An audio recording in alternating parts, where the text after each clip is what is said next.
Hurricane Sally came ashore in the early hours of Wednesday morning, slamming into Alabama's coastline. Florida's panhandle also bore the brunt of 165 km/h winds, as heavy rain and storm surges led to life-threatening floods. Many residents were forced to evacuate to hotels as conditions worsened. I mean, there's got to be people that were left in their offices, you know, things like that at this point. Hopefully everybody got out okay, but I feel for the people that do not have as much storage as we have here. Sally has now weakened after making landfall, but continues to move at an agonizingly slow pace. Forecasters say that makes this storm extremely dangerous for much of the Gulf Coast.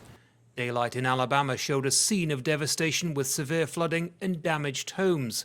Logan Estelle was at home in Gulf Shores, where Sally made landfall. We just rode it out, got on the first floor. We started hearing all of our windows start to pop. Part of the roof started coming off and siding was ripping. We just rode it out. Last month, Louisiana was hit by one of the most powerful storms on record. Hurricane Laura killed at least 8 people and cost the state billions. And the hurricane season isn't over until the end of November.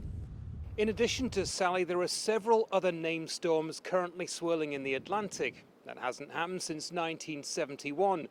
Meteorologists here in Miami will soon run out of pre-selected names for this hurricane season and be forced to use the Greek alphabet.